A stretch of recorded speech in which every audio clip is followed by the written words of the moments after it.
నీకు వెలుగు వచ్చింది అని ముందు మాట్లాడాడు. నువ్వు ఏ స్థితిలో కూలబడిపోయావో, కృంగిపోయావో, కూర్చుండిపోయావో ఆ స్థితిలో నుంచి ఇక నువ్వు లేవాల్సి ఉంది అనే మాట దేవుడు ఈరోజు మనకు వాగ్దాన రూపంగా ఇస్తున్నాడు. రెండో మాట ఏమన్నా, నీవు తేజరిల్లాలి. గుర్తుపెట్టుకో, నువ్వు చీకటివి కాదు, చీకటిలో ఉండే వ్యక్తివి కాదు. మీరు హైదరాబాద్ జూ పార్క్ పోయినప్పుడు తప్పకుండా ఒకటి చూడాలి మీరు. అక్కడ ఒక టైటిల్ రాసి ఉంటుంది, నిశాచర జంతువులు అని. ఎవరన్నా చూసారా? నిశాచర జంతువులు అనే టైటిల్తో ఒక గుహ లాంటిది క్రియేట్ చేశారు. అందులోకి పోతే అంతా చీకటే. పగటి వేళ సంచరించే జంతువులన్నీ బయట ఉంచుతాడు. నిశాచర జంతువులు అంటే నిశీధి, చీకటి. చర, చరించుట అంటే సంచరించుట. నిశాచర అంటే చీకట్లో బ్రతికే జీవులు, చీకట్లో సంచరించే జీవులని ఒక బోర్డు పెట్టి, అందులో పగటి వేళ కూడా అందులోకి మనం పోయామంటే గుహలోకి పోయినట్టు అంత డార్క్ అనమాట. లైట్ వేసుకొని పోవాలి, అది ఏం కనపడదు. అందులో పోయి చూస్తే అందులో కొన్ని జంతువులు ఉంటాయి, గొడ్ల గోపులు ఉంటాయి.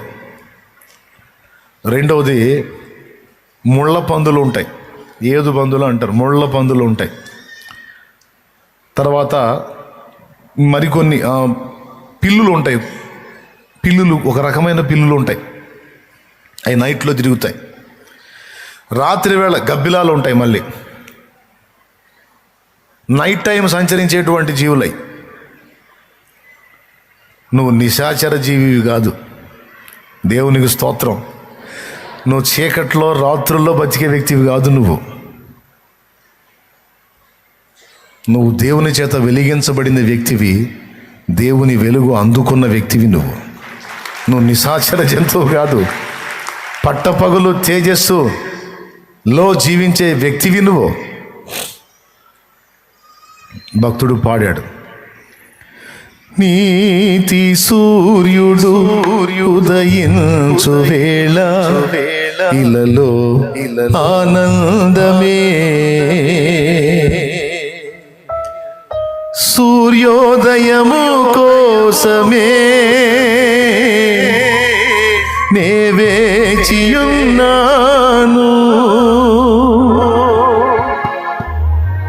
నీతి సూర్యుడు ప్రకాశిస్తే ఇలలో ఆనందం. మనందరి మీద ఆయన వెలుగు ప్రకాశించింది. ఆయన అంటున్నాడు, చీకట్లో అంధకారంలో కూర్చున్నది చాలు, ఇక రా బయటికి అంటున్నాడు. ఇకలే. ఇంతకీ ఏ చీకట్లో కూర్చున్నాం మనం? కొన్ని రకాల చీకట్లు చెప్తా వినండి. నిరాశ అనేది ఒక చీకటి. కొంతమందికి ఎంత ఛార్జింగ్ అన్నా ఇవ్వు, కొంతమందికి ఎంత ఛార్జింగ్ అన్నా ఇవ్వు. ఛార్జింగ్ ఇచ్చినంతసేపు అంటుంటారు. ఛార్జింగ్ మనం ఇవ్వటం అయిపోయిన తర్వాత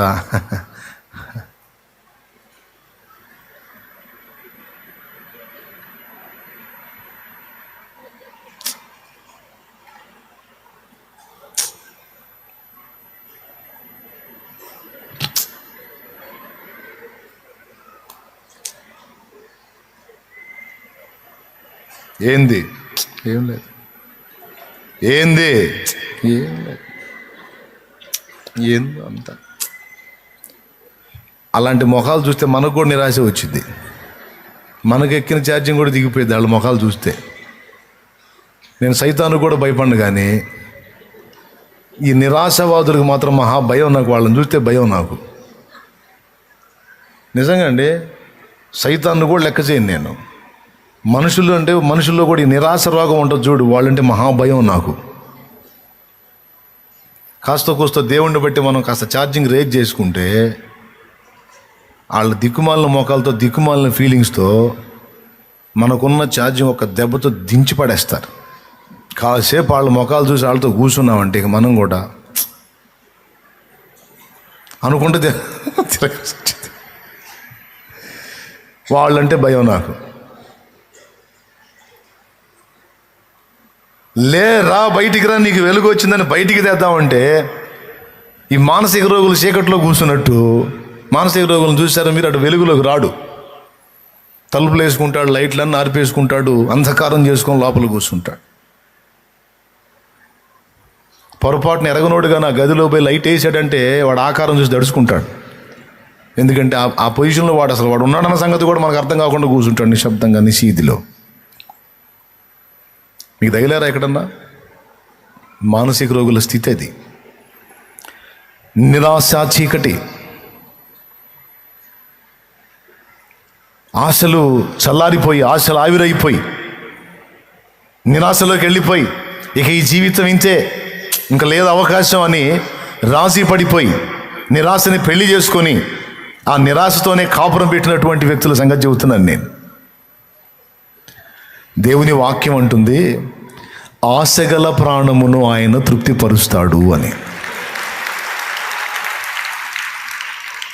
నేను ఒక పాటలో పాడుకున్నాను నిరాశని ఒక ఊబితో పోల్చి.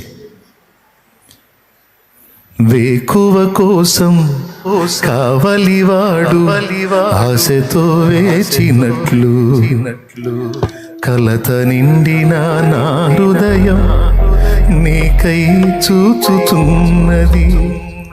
నిరాశ ఊబి దిగిరాంది, నీపై ఆశ బ్రతికించింది, నన్ను నిలిపింది.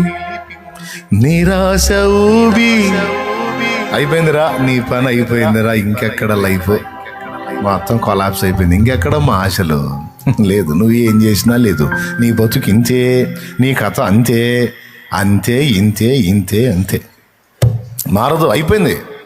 జరగాల్సిన తేడాలన్నీ జరిగిపోయినాయి, ఇంకా లేదు ఛాన్స్.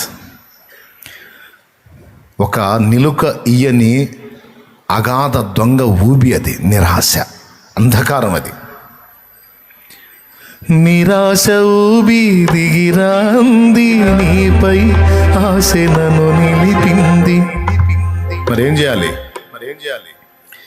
నీవే చేరకుంటే, నన్ను చేరదీయకుంటే, నీవే చేరకుంటే, నన్ను చేరదీయకుంటే, కన్నీళ్లలో నేనుంటాను, కలలా ముగిసిపోతాను. కన్నీళ్లలో నేనుంటాను, కలలా ముగిసిపోతాను. యేసు నీ కోసం వెదికే నా ప్రాణం, నా తండ్రి నీ కోసం ఈనారాటం. కాలాలు మారిపోతున్నా, నీకు చేరువ కాలేకున్నా, నా సమీపానను నిలుచున్నా, నిన్ను చేరలేక నీ కోసం వెదికే నా ప్రాణం, నా తండ్రి నీ కోసం ఈనారాటం.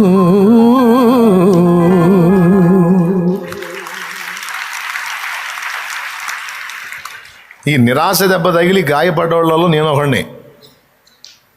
కొన్నిసార్లు అసలు కారణమే ఉండదు, అంతా బాగానే ఉంటుంది, కానీ ఎందుకు వచ్చిందో అర్థం కాదు నిరాశ. ఎక్కడో దిగిపోతున్నట్టు, ఏదో అయిపోతున్నట్టు. మీకుందా ఈ లక్షణం? హోమియో తత్వశాస్త్రంలో అదొక వ్యాధి. స్తోత్రం. కొంచెం హోమియో పుస్తకాలు చదువుతాలే నేను. ఈ శూన్యంలోకి దిగజారిపోవటం, ఈ నిరాశలో కృంగుబాటులోకి వెళ్ళిపోవటం హోమియో తత్వంలో ఒక జబ్బు, అది ఒక రోగం. దానికి కూడా మందులు రాసి పెట్టారు వాళ్ళు. మనం ఆ మందులే మింగాల్సిన అవసరం లేదులే, కానీ మనకు ఒక మందు ఉంది, అది దేవుని యందలి విశ్వాసము. నాకు అర్థమైందండి, దాదాపు 10,000 మంది ఆత్మలు రక్షించబడి ఒక 8,000 నుంచి 10,000 మంది సంఘం. అంత సంఘానికి కాపరి. సహజంగా సాధారణంగా చిన్న చిన్న పరిచర్యలు, కొద్దిమంది ఆత్మలతో ఉన్న సంఘాల సేవకులు నన్ను చూసినప్పుడు చాలేమన్నా సూపర్ రా, బా ఎన్ని ఆత్మల రక్షణలో నడిపించాడు, అసలు పరిచర్య మామూలుగా బయట నుంచి చూసేవాడికి మామూలుగా ఉండదు. మన పరిచర్య కొంతమంది వ్యక్తులకు ఒక స్వప్నం, కానీ నాకు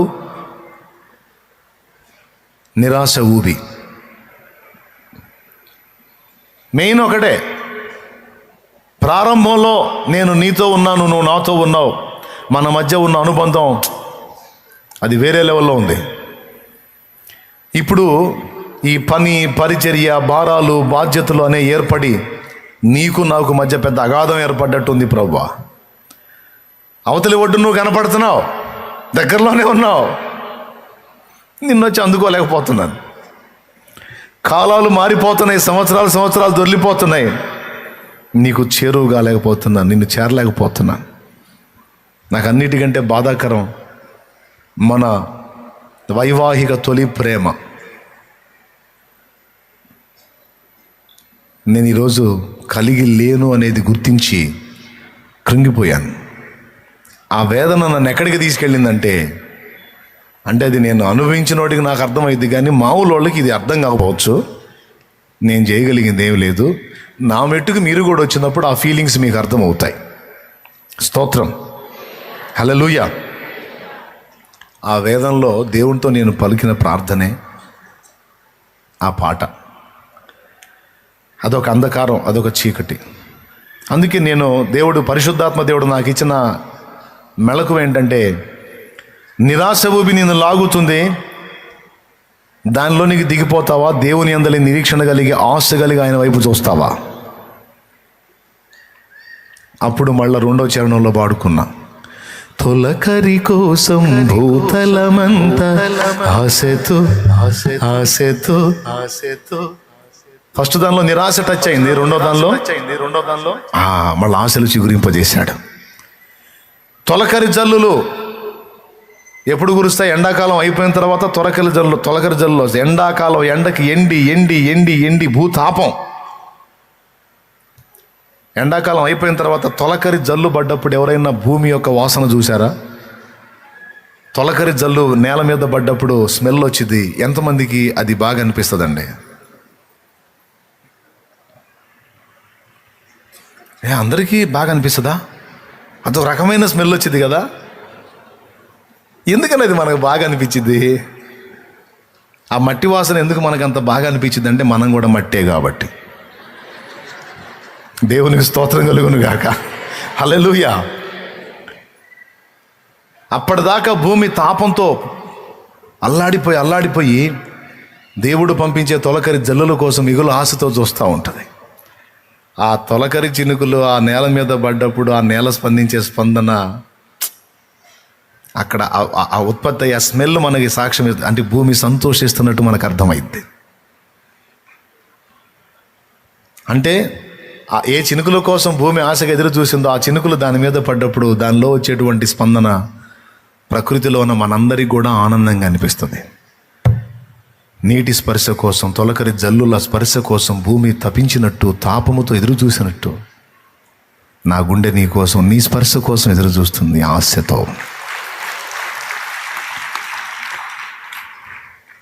నిరాశ అనేది మరి వేరే వాటి విషయంలో రావడానికి లేదు నాకు. ఎందుకంటే నేను శరీర సంబంధమైన విషయాల గురించి పట్టించుకునే రకం కాదు.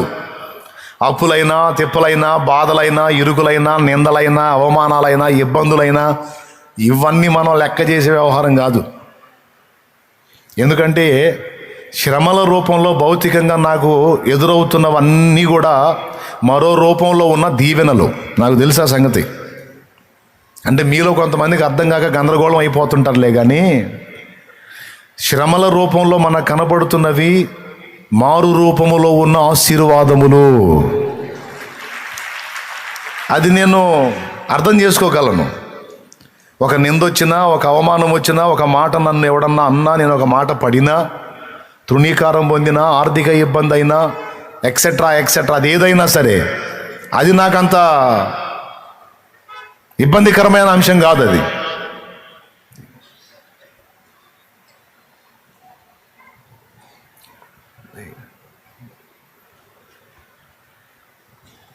నాకెళ్ళి చూడండి, వాళ్ళకి అర్థమైంది, వాళ్ళు వెళ్తున్నారు. నాకెళ్ళి చూడండి, స్తోత్రం చెప్పండి. మీలో కొంతమంది నిరాశలో దిగిపోవటానికి సంవత్సరాలుగా మీరు పీడించబడుతున్న అప్పులో సమస్య కావచ్చు, సంవత్సరాలు మారిపోతుంది, ఈ దరిద్రం మాత్రం వదిలిపోవట్లేదు నాకు, ఏ దారి దొరకట్లా. ఏందో మనోళ్ళు ఎక్కువ శాతం అప్పులోళ్ళు కాబట్టి అప్పుల్ని బాగా గుర్తు చేసుకోవాల్సి వచ్చింది. అందుకు చెబుతున్నాను నేను. దేవునికి స్తోత్రం. అప్పులోళ్ళు చేతులు ఎత్తండి. ఇచ్చిన వాళ్ళు కాదు, అప్పులు తీసుకొచ్చుకున్న వాళ్ళు చేతులు ఎత్తండి.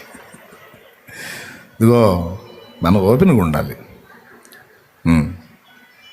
చేతులు దించండి. దేవుడు దేవలో నాకు అప్పులేం లేవన్న వాళ్ళు చేతులు ఎత్తండి. పాపం ఎంత దారుణం, ఎన్ని చేతులు లేచినాయో చూడు.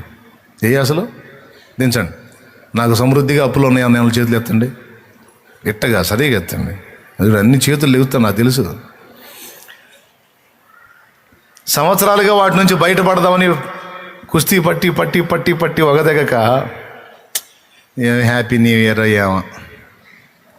అప్పులు పోయినాడు అబ్బాయి నాకు, హ్యాపీ న్యూ ఇయర్. ఈ అప్పులు బాగున్నంత వరకు ప్రతి ఇయర్ నాకు అగసాట్లు మాడి అని పాపం బాధపడేవాళ్ళు, ఇక ఈ జీవితం ఇంతే అని రాజీ పడ్డోళ్ళు, నిరాశ ఊబిలో దిగిపోయిన వాళ్ళు, నిరాశ అనే అంధకారంలో కూర్చున్నోళ్ళు. అప్పులోళ్ళు గొడవ, అప్పులోళ్ళుగా అదొక చీకటే నిరాశకి. భక్తి జీవితంలో ఒక మెట్టు దిగినోడు అతను కూడా నిరాశకి వెళ్ళే అవకాశం ఉంది, చీకట్లోకి వెళ్ళే అవకాశం ఉంది. నేను పూర్వం దేవునితో ఉన్నట్టు ఇప్పుడు లేను, నా భక్తిలో మార్పు వచ్చింది, నేను దేవుణ్ణి అంతగా ప్రేమించట్లేదు, నేను అంతకు ముందులా దేవుణ్ణి ఆరాధించట్లేదు, సమీపించట్లేదు. మరి ఎవడి గోలవాడిది? భక్తుడి గొడవ భక్తుడిది. లోకంలో సమస్యలతో బాధపడి కోర్టు కేసు ఉంది, అది ఒకదగట్లా, లాయర్లు మోసం చేస్తున్నారు, నిరాశ, నాకు న్యాయం జరగదు, అయిపోయినట్టే. అట్లా ఎవరెవరు ఏ సమస్య చేత పీడించబడి దాని మీద విజయం పొందలేకున్నారో వారికి ఖచ్చితంగా నిరాశ ఎదురైంది. కష్టపడి చదివినోడికి ఉద్యోగం రాకపోతే నిరాశ. ఎందుకురా అట్లున్నా అంటే ఏం లేదు, బాగానే ఉన్నా, ఏమైంది? అరే వచ్చే నాటికి వచ్చేది లేరా ఉద్యోగం, ఎందుకు నువ్వు దాని గురించి అంతసేటు అంటే ఇప్పుడు ఏమైంది, నేనేమన్నాను, నేను బాగానే ఉన్నాను, నాకే ఇబ్బంది ఏం లేదు, వచ్చిద్ది ఉద్యోగం, వచ్చిద్ది, తగలబడిద్ది. ఏందో అరే అలా ఉండవాకురా. ఎలా ఉండాలి? చెట్టు అంత ఎదిగి మళ్ళీ మీ దగ్గర చిల్లర అడుక్కోవాలా నేను? మిగిలిన వాళ్ళందరూ డబ్బు సంపాదిస్తుంటే నేను మీ చేతులు మీరు ఇచ్చే దానికోసం ఎదురు చూడాల్సి వచ్చింది నాకు. మరి నాకు బాధ ఉండదా? నా కాడికి దరిద్రులకు ఉద్యోగాలు వస్తున్నాయి, నాకు రావట్లా. అట్లా ఒక్కొక్కటి ఫీలింగ్స్ చెప్తున్నా నేను. కొంతమందికి ఉద్యోగాల విషయంలో నిరాశ, కొంతమందికి పిల్లలు పుట్టలేదని నిరాశ, కొంతమందికి పెళ్లి కావట్లేదని నిరాశ. అయిద్దిలేయ్యా, పెళ్ళి అయిద్దిలేండి, అయిద్ది బాగానే అవుతుంది, సంవత్సరం అవుతానే ఉంది, అయిద్దిలే అమ్మాయి, దేవుడు మంచి సంబంధం తీసుకు. తాత ఎత్తనాడుగా 30 ఏళ్ళు వచ్చినాయి, మంచి సంబంధం ఎత్తనాడు, నేను నిజంగానే ఒక ఇంటి అన్నది. ఇట్లా శరీర సంబంధమైన విషయాల్లో నిరాశ, ఆత్మ సంబంధమైన విషయాల్లో నిరాశ.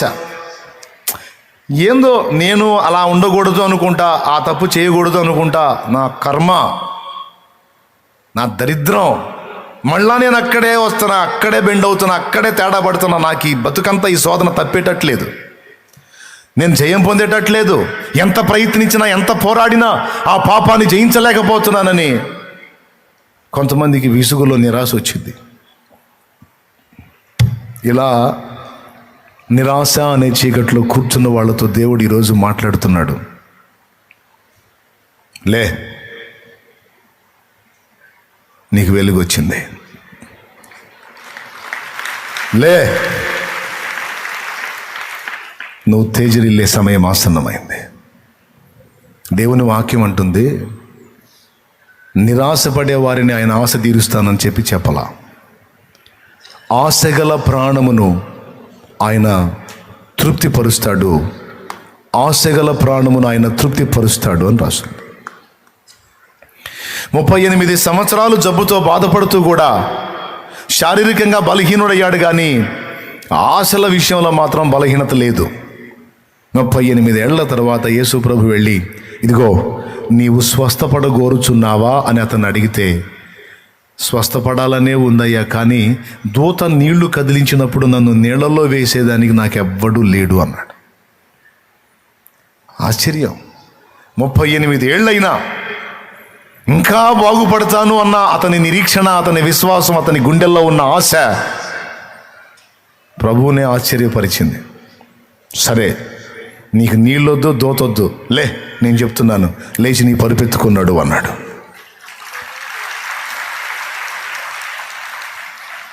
ఆ హృదయంలో నిరాశ లేదు, ఆశ ఉంది. ఏనాటికైనా నాకు విడుదల వచ్చింది, నేను బాగుపడతాను, దేవుడు నన్ను కనికరిస్తాడు, నా దీన స్థితిని దేవుడు చూస్తున్నాడు, తప్పకుండా ఏనాటికైనా ఆయన నాకు ఈ స్థితి నుంచి విడుదల ఇస్తాడు, నేను బాగుపడతాను అన్న ఆశను అతడు కోల్పోలా. నిజంగా అదే పరిస్థితి మనకొస్తే 38 ఏళ్ళు కాదు, 3 ఏళ్ళు కూడా ఉండదు మన ఆశ. 3 నెలల్లోనే ఒక అండర్స్టాండింగ్ వచ్చేస్తాం. 3 నెలలు ట్రై చేస్తాం, ఏమన్నా లైన్లోకి వచ్చే అవకాశం ఉందా అని. ఛాన్స్ కనపడలేదనుకో, ఇక ఫిక్స్.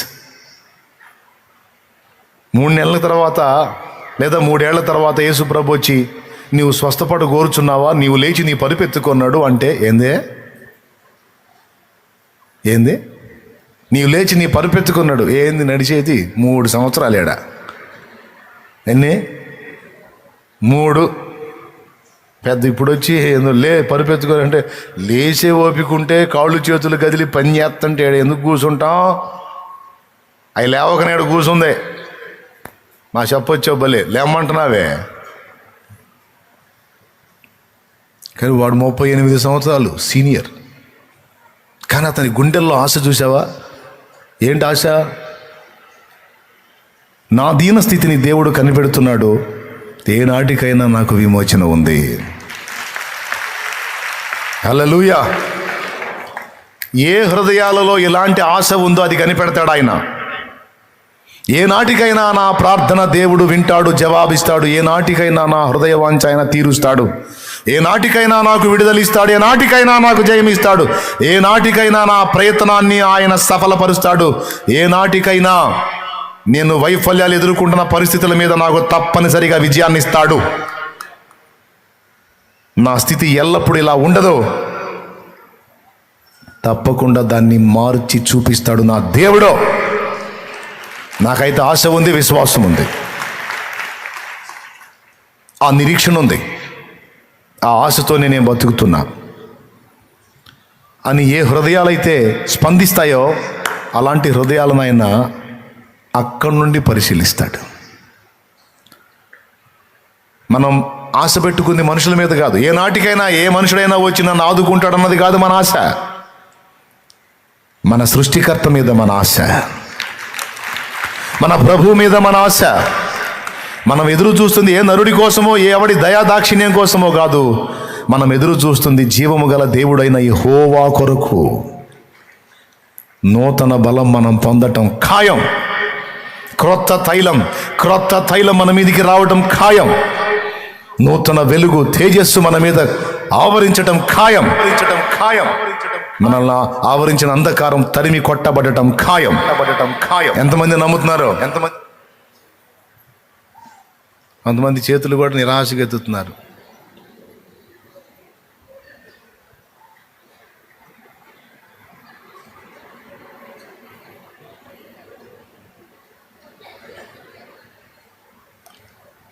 నేను ఆశించాను ఇప్పుడు ఇట్లా అంటారేమో అని. ఎంతమందికి విశ్వాసం ఉంది, ఎంతమంది ఎదురు చూస్తున్నారు, ఎంతమంది నమ్ముతున్నారు అంటే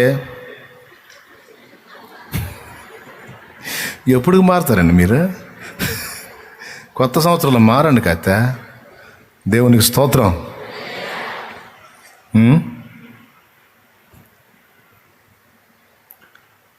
నిరాశ అనేది ఒక అంధకారం. ఆ ఒక్కదాన్నే మీ ముందు ఉంచాను నేను. దానిలో నుంచి నువ్వు బయటికి రావాలి. కూలబడ్డావు, కృంగిపోయావు, దిగజారిపోయావు, ఊబిలో దిగినట్టు దిగిపోయావు. లే, నేను ఉన్నవాడను అంటున్నాడు ఈవేళ దేవుడు.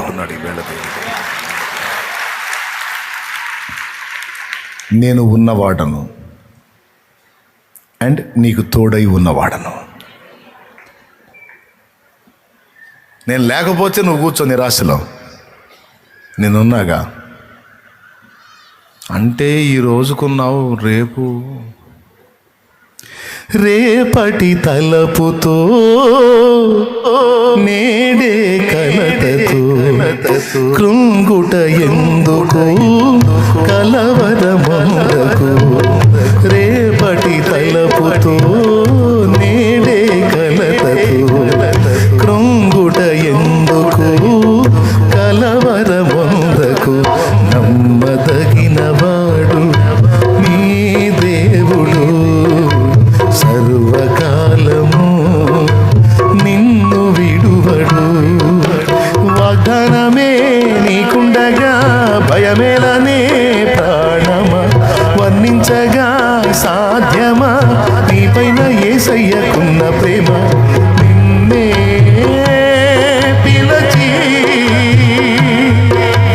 తనలా మలచే యేసుపై తానుకు ప్రాణమా, ఆ యేసునే నమ్ముకు అంతరంగమా. యేసుపై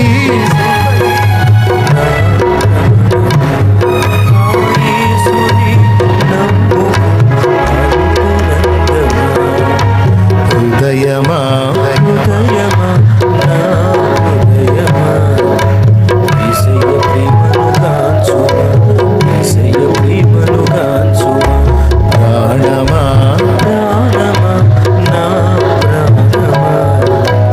యేసయ్య స్నేహము గోరుమా. హల్లెలూయా, హల్లెలూయా. రెండు కళ్ళు ఊడతీయబడి, జుట్టు తొలగించబడి, అభిషేకం కోల్పోయి, మహాబలుడు కాస్త బలహీనుడైపోయి ఉన్నవాడికి ఇక ఆశ ఉంటుందా? ఒకవేళ దేవుడు బలం ఇచ్చినా కళ్ళు లేవు కాబట్టి ఏమైనా చేయగలడా? ఆశ ఉండదు. కానీ శాంసన్ గురించి ఎక్కడ రాశాడో తెలుసా? హెబ్రీ పత్రిక 11లో రాశాడు. ఏ జాబితాలో రాశాడో తెలుసా? విశ్వాస వీరుల జాబితాలో రాశాడు. కొడితే గట్టి కొట్టండి, లేకపోతే సర్దుకోండి.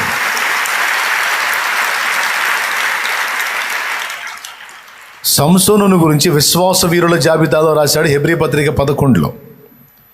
వాస్తవంగా శాంసన్ స్థితి చూస్తే, సంసోను పరిస్థితి చూస్తే ఎంత మాత్రం ఛాన్స్ లేదు అతను మళ్ళీ వాళ్ళని పోరాడి జయించడానికి. కానీ రెండు కళ్ళు లేవు, శారీరకంగా కళ్ళు గుడ్డివైనాయి, కానీ కళ్ళు కోల్పోయాడు, కానీ మనోనేత్రాలు మాత్రం అతనికి వెలిగించబడే ఉన్నాయి. అందులో అతడు దేవుని చూస్తున్నాడు మనోనేత్రాలతో. దేవుని బలం ఏంటో తెలుసు. ఏమనుకున్నాడు తెలుసా? దేవుణ్ణి, నేను బలహీనున్నయ్యాను కానీ నువ్వు కాలేదుగా ప్రభువా. నాకు దారులు ముయ్యబడ్డాయి శత్రువుల్ని దెబ్బకొట్టడానికి, కానీ నీకు దారులు ముయ్యబడలేదుగా ప్రభువా. నేను బలహీనున్నయ్యాను బుద్ధిహీనమైన పనుల చేత, కానీ నువ్వు బలహీనుడు కాదుగా ప్రభువా. నాకు దారులు మూసుకుపోయాయి కానీ నీకు దారులు లేకుండా లేవుగా. పడిపోయిన వారి మీద కూడా కృప చూపించే దేవా. ఏ ఉద్దేశంతో నన్ను నిర్మించావో, ఏ కారణం చేత నన్ను పుట్టించావో దాన్ని నెరవేర్చలేకపోయాను. నా టైం పాడు చేసుకున్నాను. నన్ను క్షమించి ఒక్క ఛాన్స్ నాకు ఇవ్వు ప్లీజ్. నాకు దారి లేదు, నీకు దారి ఉంది. నాకు కనబడట్లా, నీ కళ్ళు చూస్తున్నాయి. ప్లీజ్, నాకు నీ మీద ఆశ ఉంది. ఏదో ఒక దారి చూపిస్తావు, ఏదో ఒక అవకాశం ఇస్తావు. నా రెండు కళ్ళు తీశారు, నా రెండు కళ్ళ నిమిత్తం ఒక్కసారి ఫిలిస్తీన్ల మీద పగ తీర్చుకోవాలి, అంతే. ప్లీజ్ నా ఆశ తీర్చు. నాకు నిరాశ లేదు దేవా. కళ్ళు పోయినా, శక్తిహీనునైనా నాకు నిరాశ లేదు. ఎందుకంటే నువ్వున్నావు, నువ్వు దారి చూపిస్తావు. నిజంగా ఆశ్చర్యం. దేవాలయంలో తీసుకెళ్ళి వాళ్ళు దేవాలయం పెట్టుకున్నారులే, దాగోను గుడి. ఈ సంసోను పట్టుకున్న వాళ్ళని అడుగుతున్నాడు, బాబు కళ్ళు కనబడట్లా, గుడ్డోడిని అయిపోయాను కదా. ఈ గుడి మొత్తానికి ఆధారంగా ఉన్న స్తంభం ఏదైతే, పెద్ద స్తంభం ఉందో, స్తంభం ఏదైతే ఉందో, స్తంభాలు అవి కేంద్ర స్తంభాలు కదయ్యా. మరి అందరూ ఇబ్బంది పడకుండా నన్ను చూడటానికి ఆ మధ్యలో కట్టేయండి నన్ను. ఈ గుడికి ఆధారమైన స్తంభాల దగ్గర తీసుకెళ్ళి నన్ను కట్టేయండి అని రిక్వెస్ట్ చేశాడు. అసలు నేరస్తుడిగా వాళ్ళు పరిగణించిన వాడి మాట వాళ్ళు వినొచ్చా? వింటారా? ఏంట్రా నువ్వు చెప్పిన దగ్గర కట్టేసేది, నోర్మై పడుస్తాం, నోరు మాట్లాడావంటే మళ్ళీ మేము ఎక్కడికో తీసుకెళ్తాం, ఎక్కడ కట్టేయాలో మాకు తెలుసు, నిన్ను ఎక్కడ ఉంచాలో మాకు తెలుసు, నోరు మొయ్ అనాలి వాళ్ళల్లా. వీడికి సాగు తెలివితేటలు వచ్చినాయి, వీడు కరెక్ట్గానే కోరాడు. గుడి మొత్తానికి ఆధారమైనటువంటి స్తంభాలు అంటే సెంటర్ పాయింట్లో ఉండే స్తంభాలు అక్కడ కట్టేసి అందరు కనపడతాడు, కరెక్ట్గా అని చెప్పాడు. సరేదా అక్కడ కట్టేస్తారా నిన్ను? వాళ్ళ బుద్ధి కొంచెం ప్రేరేపించాడు దేవుడు. సంసోను అడిగిన మాట వాళ్ళు వినేటట్టు జస్ట్ కొంచెం అంతే, బ్రెయిన్ కొంచెం లూజ్ చేశాడు అంతే, చెప్పిన పని చేశాడు ఆయన. గుడి మొత్తానికి ఆధారంగా ఉన్న స్తంభాల దగ్గర తీసుకెళ్ళి పెట్టారు ఆయన. అదే వాళ్ళ ఎఫెక్ట్ కారణమైంది. ఒక్కసారి ప్రార్థన చేశాడు, దేవా ఒక్క ఛాన్స్, ఒక్కసారి వెలిగించు నన్ను. మేకను మూయక మునుపొక్కసారి నీ కృపతో నన్ను బలపరచుమయ్యా, మునుపటి కంటే నాంతమందే ఉజ్వలముగా నన్ను మండించుమయ్యా, కరుణామయుండా కరుణామయుండా కరుణామయుండా కరుణామయుండా కరుణామయుండా కరుణామయుడా బలహీనుల మీద కనికరం చూపువాడా.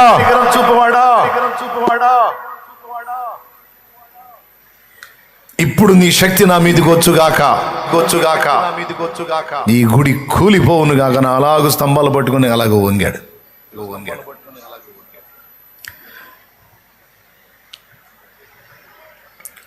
కరుణామయుండా వాళ్ళు నవ్వుకుంటున్నారు. దేవుణ్ణి వేడుకున్నాడు, దేవా దేవా దేవా దేవా దేవా దేవా దేవా.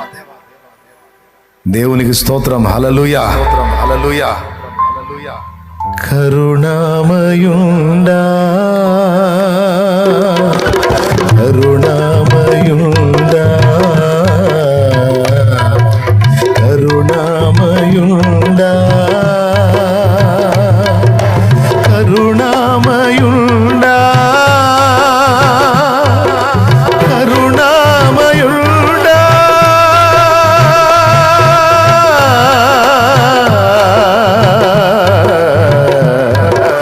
యేసయ్యా యేసయ్యా దేవా దేవా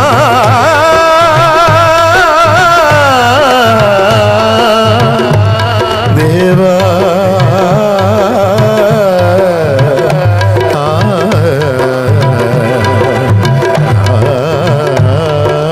ప్రార్థన చేస్తున్నాడు, దేవుని వేడుకుంటున్నాడు.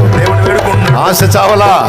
నా దేవుడు బలవంతుడు, నా దేవుడు శక్తివంతుడు, నా దేవుడు సర్వశక్తుడు, ఎల్ షద్దాయ్, సైన్యములకు అధిపతి యెహోవా, పరాక్రమశాలి, శత్రు వినాశనకారి, నా పక్షం వహించిన వాడు, రోషము గల నా దేవుడు. హల్లెలూయా హల్లెలూయా హల్లెలూయా హల్లెలూయా హల్లెలూయా.